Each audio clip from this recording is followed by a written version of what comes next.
Estamos en una nueva emisión de Uruguay es Noticia, el magazine de noticias uruguayas, junto con mi compañero, mi amigo Daniel Pisetano Russo. ¿Cómo le va? Muy buenas tardes, muy bien.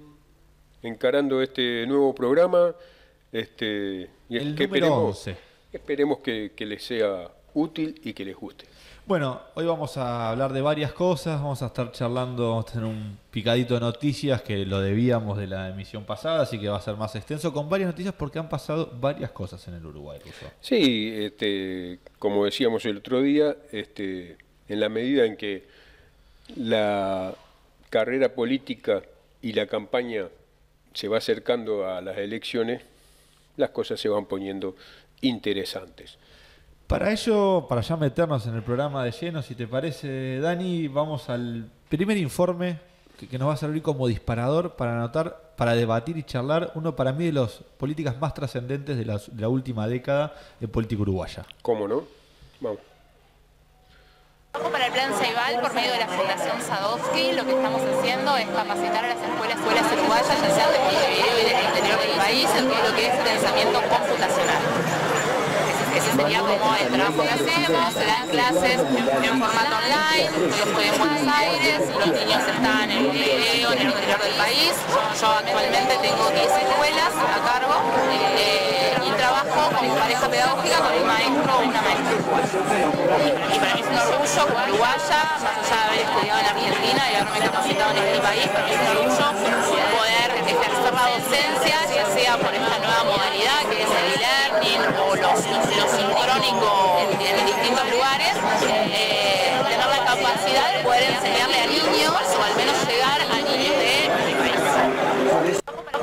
Bueno, y así escuchábamos a esta docente uruguaya que vive en Argentina y que es parte de este Plan Ceibal. Natalia nació en Uruguay, sus primeros años vivió allá, después la familia se vino aquí a Buenos Aires y ella vino con su familia y ha vivido prácticamente toda su vida aquí. Obviamente, como todos nosotros, cruzamos el charco 2x3. ¿Qué es el Plan Ceibal, Dani? Ah, perdón, sí. Natalia se enganchó en trabajar en el Plan Ceibal. El Plan Ceibal es el plan del hindú, el muchacho hindú que hizo el plan a nivel mundial, un chico, una computadora. Fue creado por decreto el 18 de abril del 2007, con el fin de realizar estudios, evaluaciones y acciones necesarias para proporcionar una computadora portátil a cada niño de edad escolar y a cada maestro de escuela primaria, así como también capacitar a los docentes en el uso de dicha herramienta y promover la elaboración de propuestas educativas acorde con las mismas. Claro, se dio la circunstancia de que Tabaré Vázquez, elegido en su primer mandato, había viajado a Francia y allí el hindú presenta Nicolás Negroponte. Bien, presenta su plan Un niño y una computadora. Y entonces Tabaré Vázquez se le acercó y le dijo, anote a Uruguay, cómo no. Y allí enfilaron los cañones para lograr el plan. Y año 2005 en el Foro Económico Mundial. Claro. Recién había asumido hacía poquito. Y entonces, a partir de allí, comenzaron a hacerse todos los trámites y se largó el plan en Uruguay. Uruguay es el país que en el mundo que primero completó el hecho de un niño y una computadora. Y entonces, con el entrenamiento de los docentes, y tiene la particularidad que tiene docentes como Natalia, que pueden no estar en Uruguay. Así como el hecho de que se estudia inglés en las escuelas uruguayas, muchas de ellas en forma virtual, y muchos de los docentes son de distintos países de habla inglesa. Ahí, dentro de los objetivos generales que se han propuesto a la hora de crear este plan, estaban contribuir a la mejor calidad educativa mediante la integración tecnológica al aula, al centro escolar y al núcleo familiar. Me parece que lo más importante es eso, cómo entender esta tecnología que uno veía a los pibes todo el día con el teléfono, con la computadora, y que era un problema también en las aulas, la falta de concentración. Bueno, no era falta de concentración, era generar instancias que le dieran ganas a los pibes de estar también, ¿no? Es que en su momento se comprendió que la educación informática iba a ser como el ABC para cualquier persona, o sea, si no iba a ocurrir lo que pasa con bastante proporción de personas en el mundo, de ser analfabetos informáticos. Entonces, para evitar eso, desde la escuela ya se ingresa en el plan Ceibal. Otro de los objetivos era promover la igualdad de oportunidades para todos los alumnos de educación primaria, dotando de una computadora, como bien decías hace un rato, por cada niño. Digo, qué importante eso de un Estado garantizando la accesibilidad de la tecnología y que no sea el factor económico la que termine definiendo, ¿no?, si podés o no acceder a una computadora. Digo, claro, y aparte con cierta seguridad de que la computadora se bloquea si no está cercana, y si no está... O sea, si yo robo una de las computadoras, la computadora en poco tiempo se bloquea, y si yo no la estoy utilizando en la escuela, voy a tener que ir a la escuela para que la desbloqueen. Obviamente se van a dar cuenta que no es la que me corresponde. Después habla de generar sistemas de apoyo y asistencia técnica pedagógica específicas destinadas a las experiencias escolares y asegurando su adecuado desarrollo. Como así también involucrar a los padres en el acompañamiento y promoción del uso adecuado y responsable de la tecnología para el beneficio del niño y la familia. Claro, estos dos aspectos son muy importantes. Sí. En muchas familias uruguayas, la única computadora que hubo durante mucho tiempo fue la Ceibalita. Exacto. Y por otro lado, se promovió que la familia lo usara.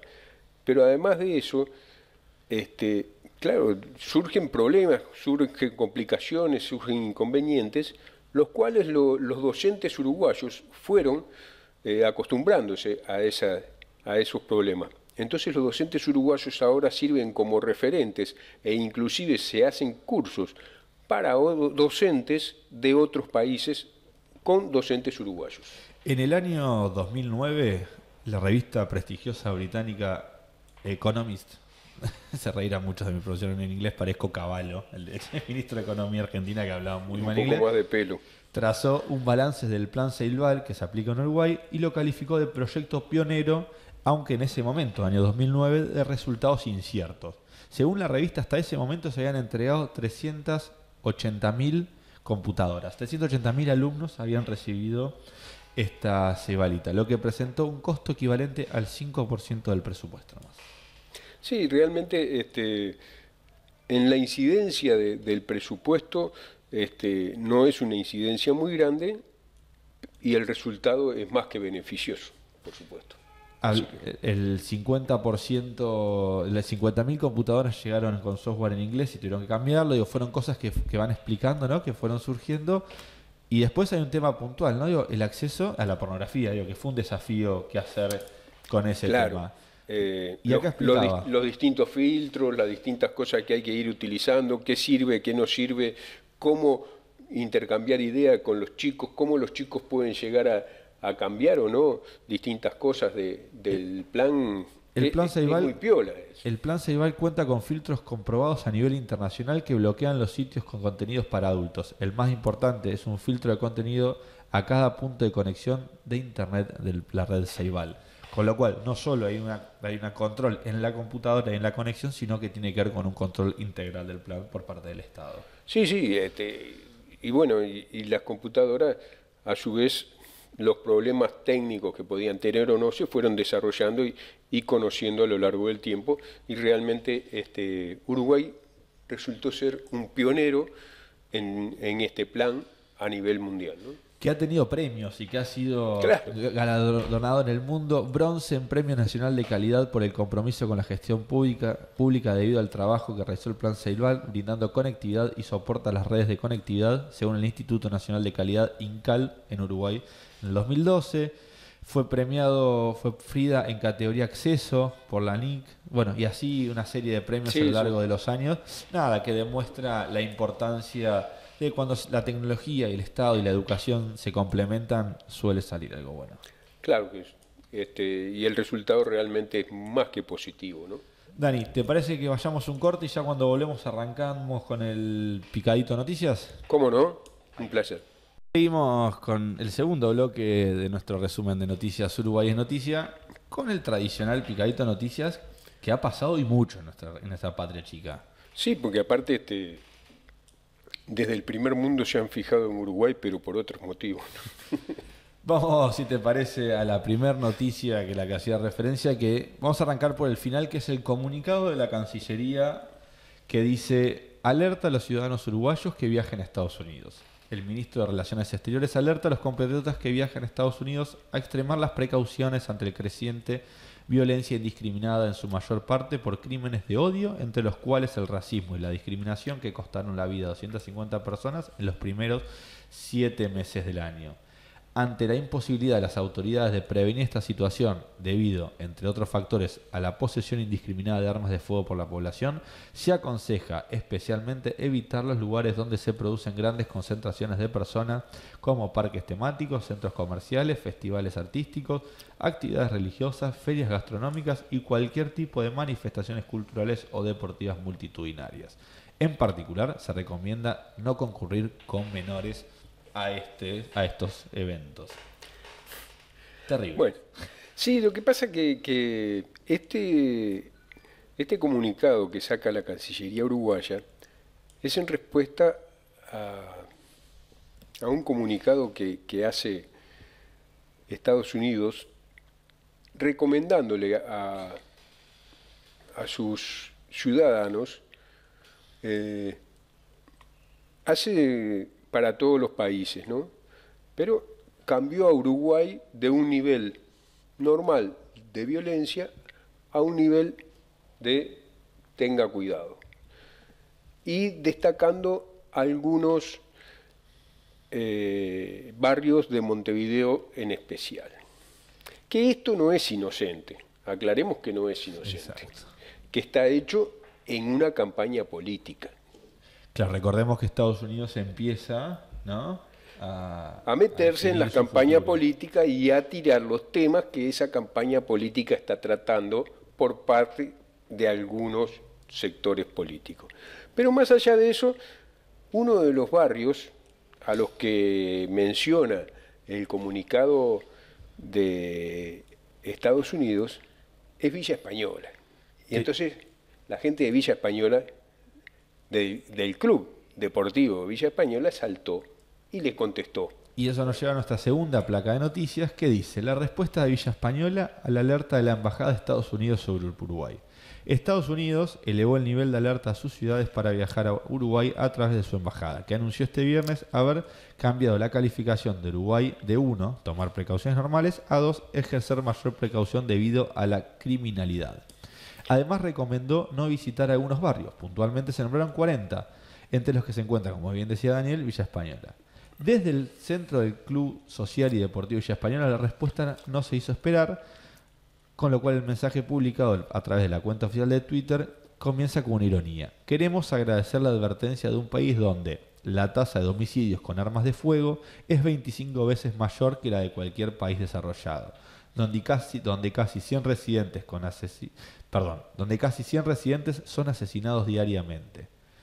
Tal vez se sentiría más seguro si pudieran aportar armas como en su país, donde circulan casi un arma per cápita. Pero ya vemos que los números no les son muy favorables, añade el texto, que agrega que el club seguirá insistiendo con la cultura del barrio, la educación popular, por lo que invita a todos los ciudadanos del mundo a continuar visitando nuestro país y principalmente a participar de los diferentes eventos artísticos y culturales que se realizan en Villa Española. Sí, otra cosa que dicen, y con un buen criterio, porque ante la alerta dada por Estados Unidos, Villa Española, una de las cosas que contesta es que sepan que no somos una zona roja, somos una zona roja y amarilla. Haciendo alarde de los clubes, de los colores de la institución. Por supuesto. Es increíble, y ya ahora continuamos con el picadito, digo, ¿desde dónde se para Estados Unidos a la hora de hablar si hay una sociedad segura, no? Sí, pero aparte de eso, los intereses que mueve atrás, ¿no?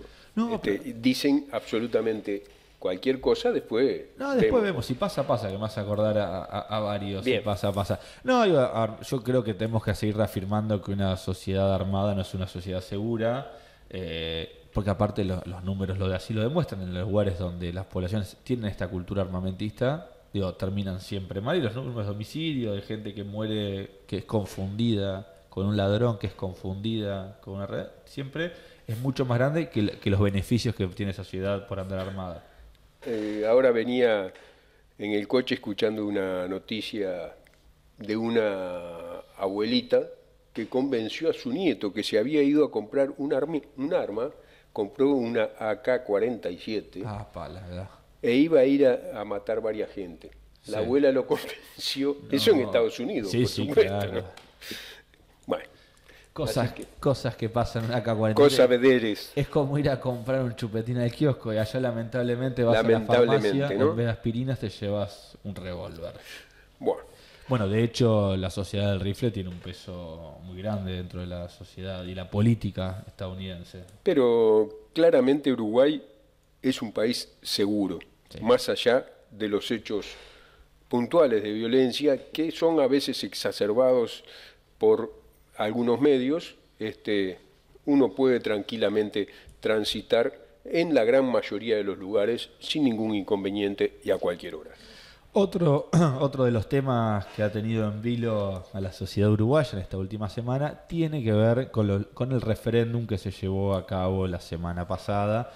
El domingo. El domingo, ¿no? Y donde dice, no habrá referéndum para derogar la ley integral para personas trans. Este domingo votó cerca del 10% de los habilitados a sufragiar cuando se necesitaban el 25%, o sea, casi 600.000 votos. El colectivo trans aseguró cambios profundos en la dirección hacia una verdadera inclusión. Según los primeros datos de la Corte Electoral, los uruguayos que acudieron a votar no superaría el 10%.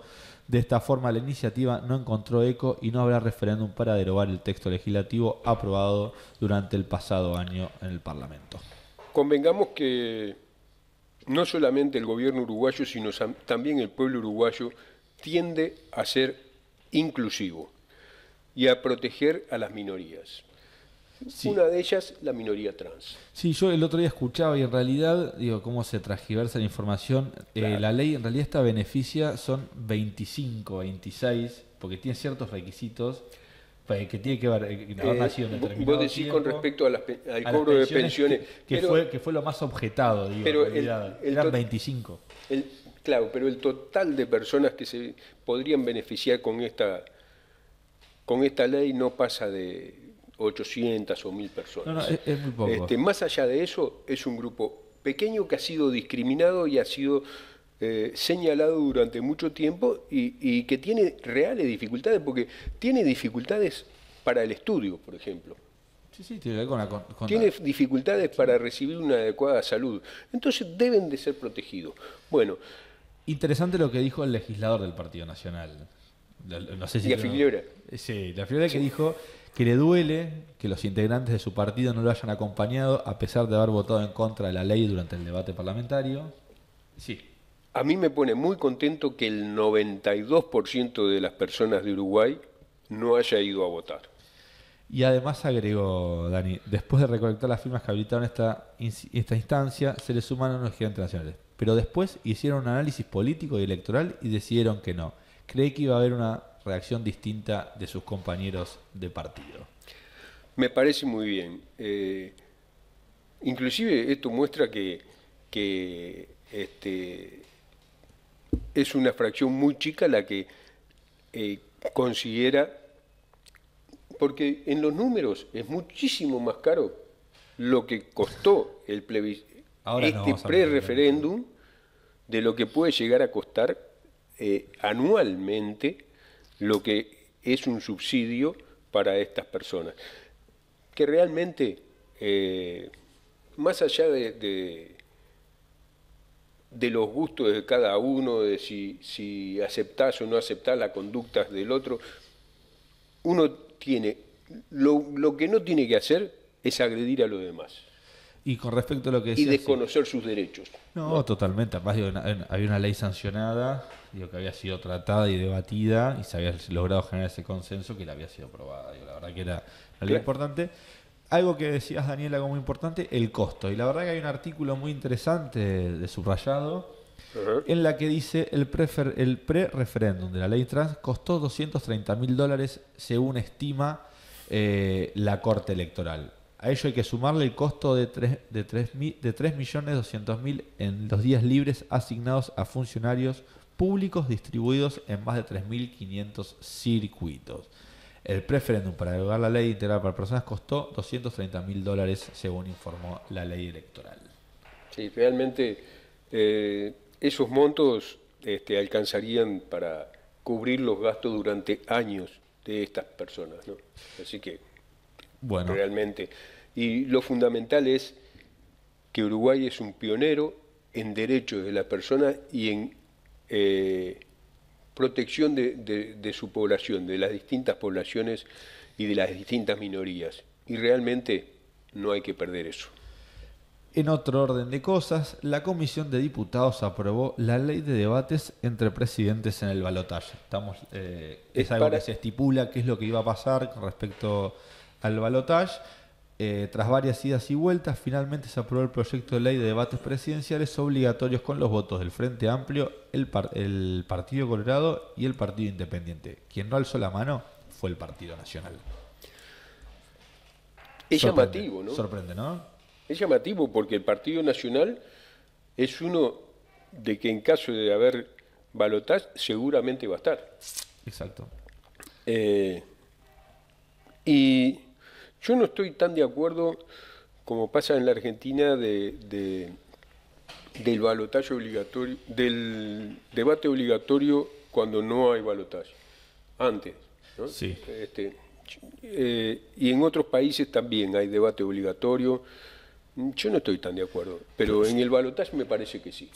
Me parece que uno tiene que exigir que se expongan cuál es la línea básica y fundamental del posible gobierno entre esas dos opciones que hay que dirimir en corto plazo. A mí me parece que es importante el debate, me parece que es importante que se televisen, y creo que la experiencia de Argentina también tiene que servir de... un debate no garantiza nada, vemos la experiencia de lo que fue el balotaje, el debate en Argentina entre Scioli y Mauricio Macri, los debates no significan tampoco la verdad resolutiva. Creo que es un antecedente que deja plasmado determinadas propuestas donde después la sociedad tiene que hacer un balance entre eso que se dijo y qué es lo que se hizo después. Por eso para mí es importante. Creo que estaría bueno que sea como obligatorio porque obliga a los precandidatos a decir, por lo menos, que quede plasmado qué es lo que van a hacer. Porque claro, el otro problema que tenemos es que no se debaten cosas. Salvo el programa del Frente Amplio, después no digo el Partido Colorado, el Partido Nacional, ¿cuál es la plataforma? ¿Qué es lo que proponen? De hecho nosotros volvemos a decir que desde Uruguay Noticias hemos invitado a todos los precandidatos a que vengan a charlar con nosotros. Estaremos viendo ir a Uruguay. Las puertas de Uruguay Noticias están abiertas para todos porque queremos saber, los uruguayos que vivimos en Argentina, cuáles son esas propuestas. Algunos me quedaron en contestarse. Sí. Lo que quería decir es que el debate además es una herramienta dentro de la democracia que, más allá de cómo la utilice quien tenga que debatir, va a ser interesante ver cómo la sociedad la va a utilizar para definir sus posiciones, ¿no? Porque aparte, yo vuelvo con esto, la experiencia en Argentina es un precedente para todos los candidatos de los sectores que sean, donde mentir se puede mentir una vez, y en Argentina quedó expuesto ya eso, cuando uno dice una cosa y hace otra, eso va a estar el televidente, el votante, en este mundo donde las tecnologías conectan a todos los países y a todos los tiempos, no va a ser tan fácil esto de poder decir una cosa y hacer otra, porque va a estar ese antecedente soplándole la nuca a todos los precandidatos. Y aparte, la experiencia de la población va a ir depurando y va a ir haciendo que los debates sean más creíbles, digamos. Así es. Después, en otro orden de cosas, el impulsor de la iniciativa, el diputado ex colorado Fernando Amado, celebró que se haya sancionado el proyecto en la Comisión de Constitución de la Cámara Baja. Una alegría que haya sido tratada una alegría que haya habido tanta grandeza de estas colectividades políticas para sacar adelante un proyecto que se trabajó mucho, dijo por Twitter el ex legislador. Colorado, que uno hubiese pensado, ¿no? Digo, que está como muy afuera de la discusión cuál va a ser el Uruguay de los próximos 5 años, porque la realidad es que es un país que un partido que viene en retroceso y que no es el partido blanco que está ahí cabeza a cabeza de última de la contienda. Digo, es un espectador, me costó, vuelvo a decir lo mismo, sorprende lo del Partido Nacional. Quiero recordar que el exdiputado Amado ha hecho un convenio desde el Partido Colorado va a apoyar la fórmula Martínez-Villar. Exacto. Así que volvemos a decir esto, saludamos el debate de ideas, que es un poco lo que venimos pregonando desde este humilde espacio Uruguay es Noticias. ¿Nos habrán escuchado? Ojalá. No sé si todo, pues diría mi mujer, ¿no? Tampoco lo escuchen tanto, Joaquín, pero bueno, nada. Estamos contentos. En otro orden de cosas, bueno, algo que sacudió un poco al Uruguay y que lo puso en vilo, que fue, ¿no?, la decisión de Petrobras de suspender una obra estratégica, ¿no?, que se venía discutiendo y que sorprendió mucho la suspensión, ¿no?, y puso en tela en vilo a 200 trabajadores de Petrobras. Claro, lo que pasa es que estuvo varios meses en idas y venidas. Y finalmente el gobierno uruguayo decidió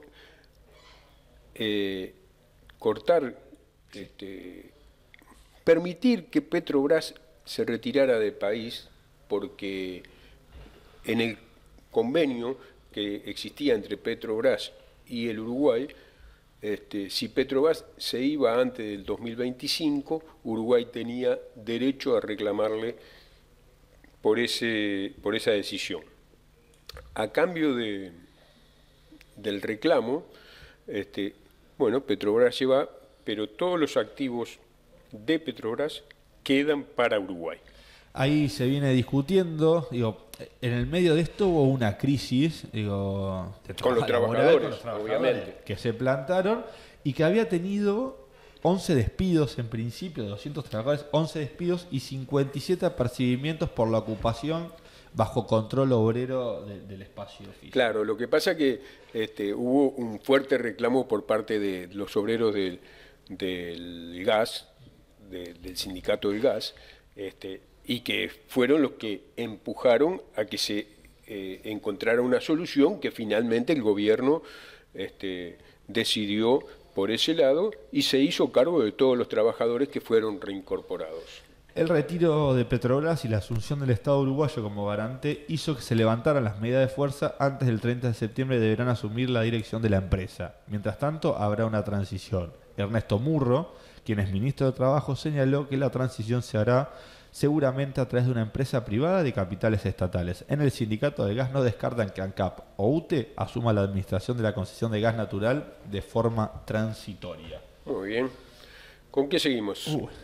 Bueno, como bien decías vos, Dani, estamos ante un escenario político y pasó algo particular con dos precandidatos a presidente. Por un lado, Lacalle Pou. Dos candidatos. Porque ya pasaron las primarias y son candidatos. Uno de los candidatos, Lacalle Pou, patinó y no pudo explicar por qué razón no renunció al Senado. Martínez rechazó cobrar un subsidio. Dice el portal de Noticias y Diario, nadie dice que debería haber renunciado, recalcó como explicación. Mientras tanto, Daniel Martínez renunció a su cargo como intendente en su momento y rechazó cobrar el subsidio que le correspondía. La primera exposición de los candidatos de manera conjunta en la televisión pública dejó mucha tela para el análisis. Una de las más evidentes surge de la inevitable comparación. Mientras Lacalle Pou decidió no renunciar a su banca en el Senado y por ende seguir cobrando el sueldo, Daniel Martínez renunció a su cargo y, según pudo saber la República, también al subsidio que legalmente le correspondía. Quiero aclarar que también quien ocupaba el Ministerio de Industria, Carolina Cose, también renunció en su momento a su cargo para dedicarse a la campaña como precandidata que fue en las elecciones internas, ¿no? Exacto. Mira, acá es impresionante, le invitamos a todos aquellos que puedan acceder a la nota, después la vamos a estar subiendo en las redes de Uruguay es Noticia, porque el periodista Leonardo Haberkorn le indicó entonces que tenía muchos pedidos de licencia y le consultó si la señal de austeridad no tenía que comenzar por él. Digo, recordemos que la calle Pou es un dirigente, un legislador que ha tenido muchas ausencias en el Parlamento.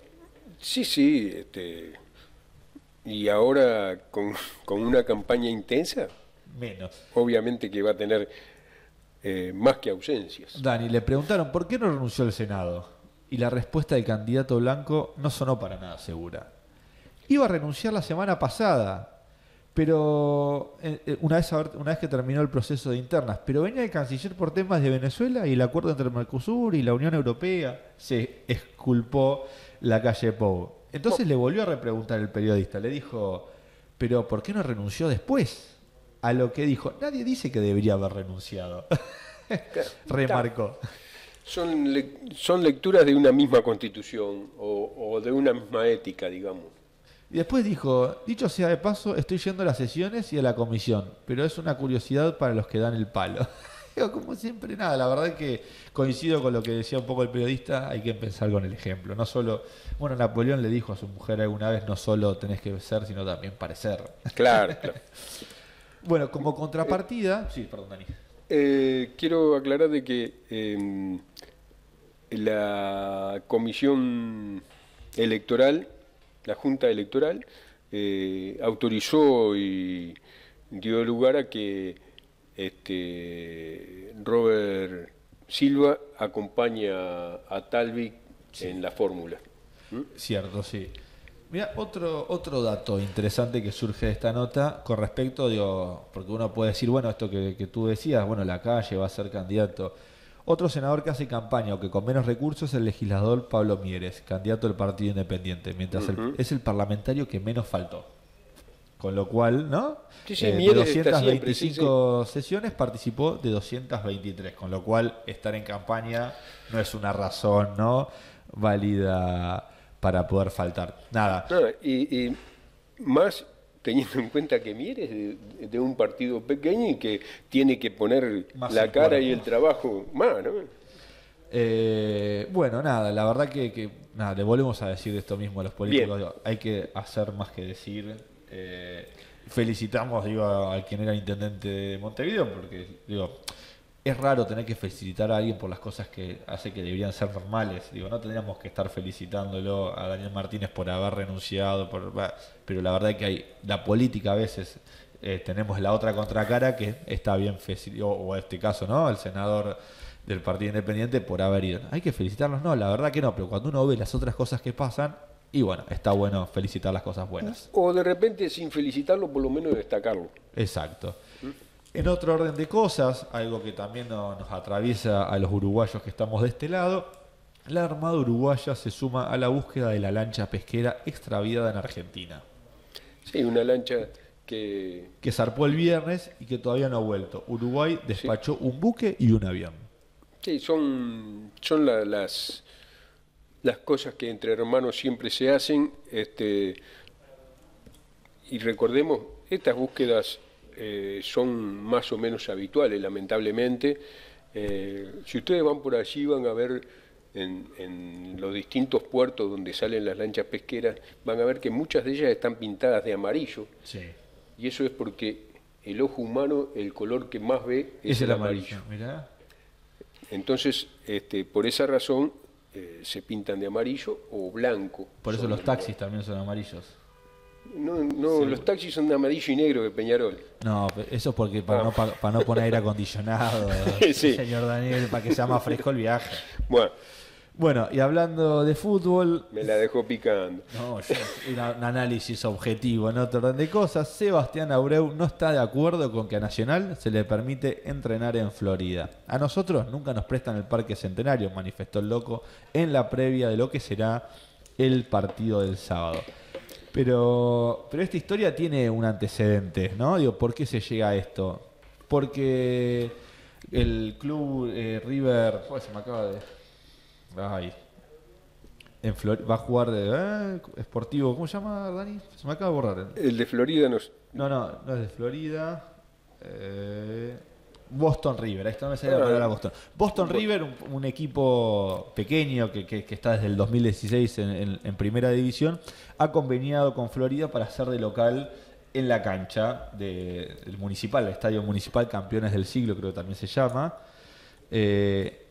Y estuvo hasta último momento que sí, que no. Y como cuando estás en campaña todo vale, porque la Intendencia de Florida acusó de que no querían dejar jugar al equipo Boston River de local porque había trasfondo político. Nada, muchachos, relajemos el fútbol y vamos arriba. Sí, porque se interpretó que había un entredicho político allí y entonces la dejaron ahí.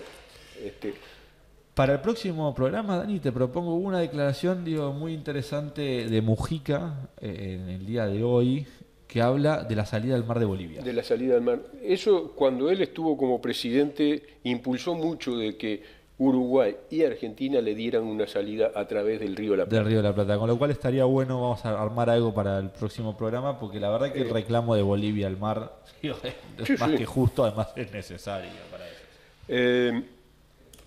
Te quiero decir en este picadito de que los panamericanos que se están haciendo en Lima, Uruguay presentó el contingente mayor que ha tenido en los panamericanos. Sí. Ya lograron una medalla de plata y una medalla de bronce y ahora están largando gran cantidad de atletas. Hoy hay vela, hay remo, hay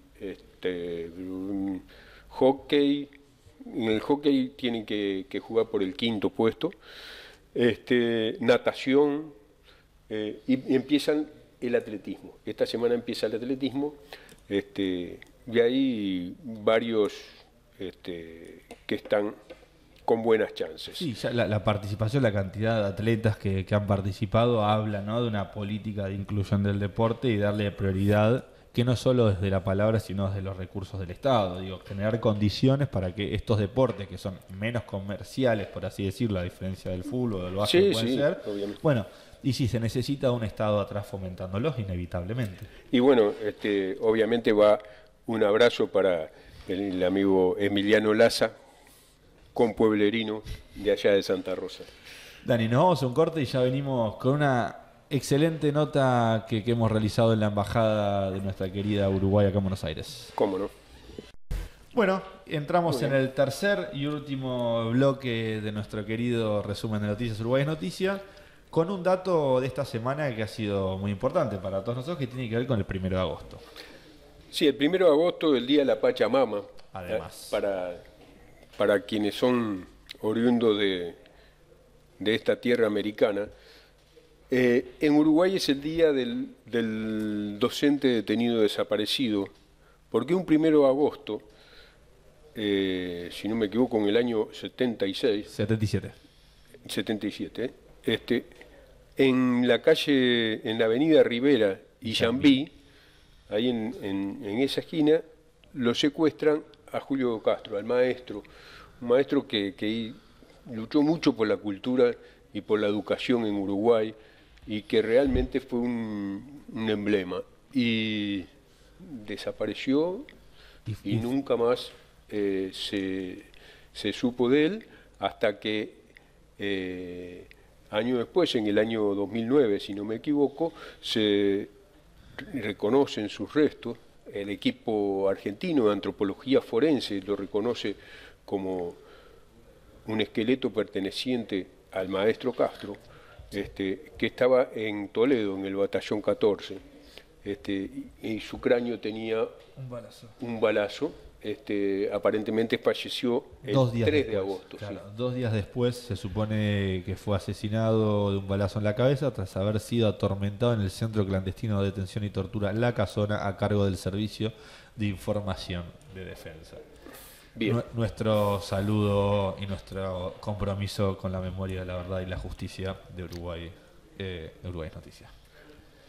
Y la actividad que vos decías con respecto a el aspecto cultural, que desde la Embajada Uruguaya se hace de todo lo que es la cultura uruguaya, está promovido muchas veces por nuestra embajada, por nuestro consulado. Y bueno, un compatriota que es presentado por uno de los de las personas que se desempeñan allí en la embajada uruguaya, que es Diego Pelufo Acosta Hilada, presenta a quien es, o sea, es la primera persona que ustedes van a estar viendo en el informe hablando, y presenta al autor del libro. La Guinea despojada. La Guinea despojada. El autor es Norberto Pugliese Lucarelli. Que es muy interesante el tema porque a él le llamó la atención de que hubiese en África un país de habla hispana. Y comenzó a interesarse por ese tema, y eso a lo largo del tiempo dio motivo a este libro. Y de las cosas interesantes en que él cuenta es que, claro, la Guinea española, que es un país que ahora es Guinea Ecuatorial, es un país pequeño, pero que en la repartija, porque en su momento se hizo una repartición de lo que era África en las distintas potencias, entonces hay algunos países que fueron dominados por Alemania, otros por Portugal, otros por Inglaterra, etcétera. Sí, al margen, que fue tan brusco esa repartija que muchas veces dos tribus enfrentadas quedaron bajo un mismo país, tribus enteras divididas en dos, fue muy grotesco. Fue realmente una de las páginas oscuras de lo que es la humanidad. Hasta el día de hoy. Sí, sí. Y bueno, y la esclavitud, otra página impresionante. Bueno, y muchas de esas cosas están reflejadas en el libro. Inclusive está reflejada lo que la Iglesia colabora con los problemas culturales de esa zona, ¿no? Y bueno, y esta Guinea española pasa a ser una dependencia de un virreinato. ¿Y de qué virreinato podía ser? Del virreinato del Río de la Plata. O sea que una parte de África dependía de la capitanía de Buenos Aires. Claro. Inclusive en 1783, si no me equivoco, y si la memoria no me falla, desde Montevideo salen embarcaciones a reconquistar, porque España en un momento se olvida de la colonia, no le da más bolilla, se la dejó al virreinato del Río de la Plata, el virreinato no le dio mucha bolilla, teníamos acá todos los problemas habidos y por hoy, y entonces no se le dio mucha bolilla, los ingleses ocuparon, hasta que un día deciden organizar una expedición y salen unos barcos desde Montevideo y van y recuperan la posesión de esa zona. Nah, espectacular, la verdad, espectacular. Bien. El libro. Y eso me lo enteré el otro día cuando fuimos por esto que, bueno, queríamos presentarle, es en la Embajada de Uruguay acá en Buenos Aires. Nosotros los dejamos con ese informe, nos despedimos hasta la semana que viene. Yo algo que quiero recomendar, hay en Netflix una serie de reportajes que se llama Salvados a muchos líderes latinoamericanos, que hay 2 entrevistas a Mujica durante es presidente y después, pero también entrevista a Maduro, Correa, Evo Morales. Estoy como muy fanático de ese Netflix, se llama Salvados, muy recomendable para todos. Nada, será hasta la semana que viene, Dani. Muy bien. Nos vemos. Lo dejamos con el informe de la presentación del libro La Guinea despojada, una historia hispano-africana con un enfoque latinoamericano del autor Norberto Pugliese Lucarelli. Bueno. A depender en materia de jurisdicción y administración al Virreinato del Río de la Plata, cuya sede se encontraba en esta ciudad de Buenos Aires. Según el autor de Guinea despojada, refleja la realidad que ha sufrido el pueblo guineano ecuatorial, al igual que otros varios, de origen tanto africano como americano, por la influencia y dominación colonizadora, produciendo un avasallamiento de lo antiguo a lo imperante. La presentación de este libro se encuentra acompañada de una excelente muestra fotográfica denominada Del Río de la Plata al Golfo de Guinea, memorias y vidas cotidianas de una expedición en el olvido, 1778-1783, que hoy nos acompaña. La presente actividad es parte de una nutrida agenda cultural que posee la Embajada de Uruguay en la República Argentina, que comenzó en este año, en marzo del 2019, con un homenaje a China Zorrilla, nuestra entrañable China Zorrilla, que contó con la presencia de más de 500 personas en el Teatro Cervantes, y en cuyos paneles estuvieron los dos ministros de Cultura, tanto de la Argentina, Pablo Beruto, así como de la República Oriental del Uruguay, María Julia Muñoz, además de personalidades que tenemos el propio embajador, Marcos Carnevale, Diego Fischer, Susana Jiménez, etcétera, etcétera. También en abril de este año se presentó otro libro de otro compatriota, pero en este caso residente en Montevideo, cuyo titular era Tiren cobardes, del compatriota Sebastián Panza.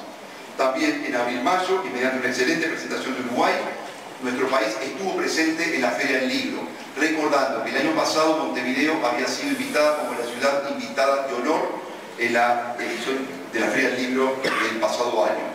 Y más recientemente con la inauguración de una muy reconocida muestra del pintor uruguayo Pedro Figari, que aún se está desarrollando en el Museo de las Artes, así como una destacada actuación de la USODRE en el CCK, y con la participación de Uruguay como país foco invitado en la actividad desarrollada por el Mercado de la Industria Creativa Argentina, MICA, cuya próxima sesión se celebrará en Montevideo en el próximo año. Ahora tengo el honor de darle la palabra a Norberto Pugliese, autor de este libro y nuestro principal anfitrión del día de hoy, para que nos cuente su propia experiencia. Muchas gracias y un gran aplauso para el amigo.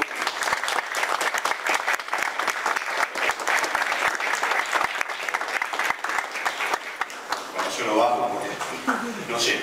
Bueno, antes que nada, muchas gracias a todos ustedes por estar compartiendo este momento conmigo, principalmente a la Embajada de Uruguay, porque bueno, fueron los que realmente me dieron la posibilidad de poder exponer y presentar el libro, la investigación hoy aquí, así que para mí es un honor muy grande porque, bueno, yo siempre digo soy del Río de la Plata, de los dos lados, y que esta casa me reciba, bueno, para mí es demasiado importante. Después, bueno, a todos ustedes, porque si están aquí por algo es, son personas que realmente quiero y sinceramente les agradezco a todos, a los que obviamente conozco y a los que no conozco también, porque sé que se han tomado la molestia para poder venir y compartir este momento que para mí, bueno, es por lo más importante. Cuando hace unos años empecé a investigar el tema de Guinea, nunca me imaginé que iba a escribir un libro, tampoco me imaginé que iba a realizar una muestra, pero sabía que algo tenía que hacer con este tema. Pasó el tiempo, yo escuchaba mucha radio, siempre digo lo mismo, pero bueno, los que me conocen ya saben, yo soy amante de la onda corta, y a mí la onda corta me permitió conocer el mundo, estando aquí, sin moverme. Y siempre me llamaba la atención cómo en África había un país que hablaba castellano. Yo decía, ¿cómo puede ser esto, que ese país hable castellano? Bueno, pasaron los años, después de haber estudiado, obviamente el profesorado, me pude dar cuenta de que en África efectivamente hay un país que tenía que ver mucho con nuestra propia historia y que es actualmente Guinea Ecuatorial. Ahí comenzó. Cuando tomé la decisión de escribir este libro, que voy a decir una cosa, el libro es previo a la muestra es consecuencia del libro en realidad. Cuando comencé a escribir este libro, yo sabía que tenía que escribir algo no solamente para intelectuales o para académicos, sino algo que sea también para la gente común, para que pueda comprender y entender de que hay un dato curioso. Yo sabía que cuando lo empecé a escribir, ese dato iba a llamar la atención, que es obviamente el tema que nos vincula históricamente, porque, como dijo el ministro mayor, Guinea Ecuatorial o la Guinea Española, en algún momento de nuestra historia como virreinato, perteneció a Buenos Aires. Bueno, ese es un dato bastante curioso, ¿no? Porque ya empezando por ahí, llama la atención. Pero yo sabía que con eso solo no me podía quedar. Entonces tenía que escribir algo que realmente mostrara lo que sucedió en Guinea. Por eso se llama la Guinea despojada. O sea, cuando los colonizadores ocuparon efectivamente el territorio, el despojo no fue solamente en lo material, sino también en lo cultural. Y ese despojo se tradujo incluso hasta hoy en día, porque la mayoría de los pueblos tienen como, por ejemplo, idioma oficial el español, como tenemos nosotros aquí. Como religión oficial, también la religión católica.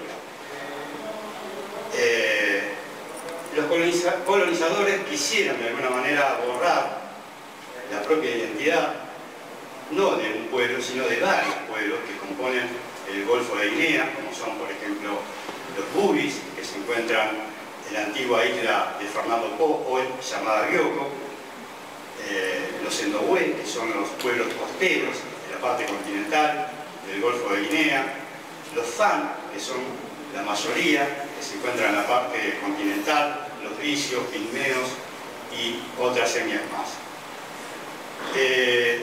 Ese despojo fue parcial, podríamos decir, porque afortunadamente estos pueblos han mantenido su propia historia, sus propias tradiciones, y lo podemos observar hoy en día, por ejemplo, en el mantenimiento, más allá de que tienen que hablar el español, de las lenguas vernaculares, como el Fan, el Bubi, el Endohué o el Vici.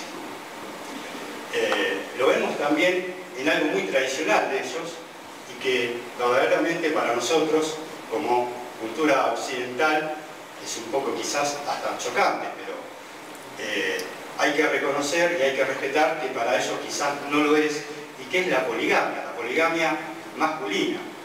Bueno, la poligamia masculina, a pesar de los esfuerzos de la Iglesia, que durante muchos años hizo lo imposible para eliminar la poligamia masculina, eso hoy en día es algo que está latente en los pueblos del Golfo de Guinea. Y yo creo o considero que es como un símbolo de la resistencia cultural que tienen estos pueblos hacia, obviamente, los colonizadores. Me estoy secando, ya tomo un poquito de agua.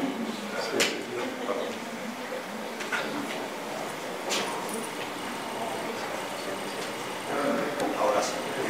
No, ahí. Bueno, como les comentaba, esto es un pequeño dato de la resistencia cultural que tienen estos pueblos. Que yo digo, afortunadamente la siguen manteniendo, más allá de que quizás para nosotros como occidentales resulte también un poco raro, llamativo, pero me parece que acá está la cuestión, nosotros tenemos que respetar esas culturas. Y una manera de respetarla me parece que es a través de esta investigación, de este libro. Yo cuando comencé a escribir dije, tengo que hacer algo. ¿Por qué? Porque la mayoría de nosotros, como dijo el gran Galeano, somos emigrados de África. Ustedes saben muy bien que la humanidad se gestó en África. Todos somos hijos de África, de alguna manera. Entonces me parecía como que tenía que de alguna manera reivindicar a estos pueblos. Y una forma de reivindicarlos era a través de este libro.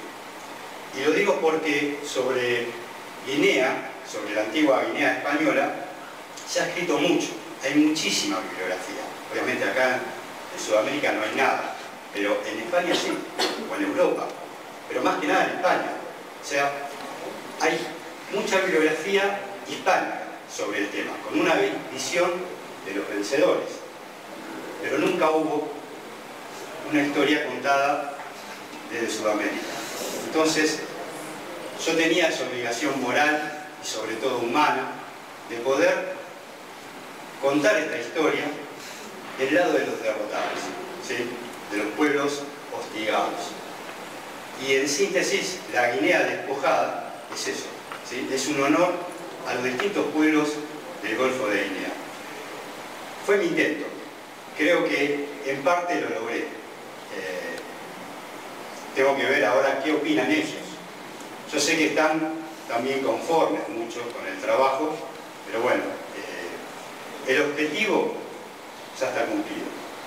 Yo tengo mi conciencia tranquila, pude desarrollar un tema que nos vincula históricamente, pero también, sobre todo, pude desarrollar un tema que rescata a la humanidad y que reivindica a los pueblos del continente africano.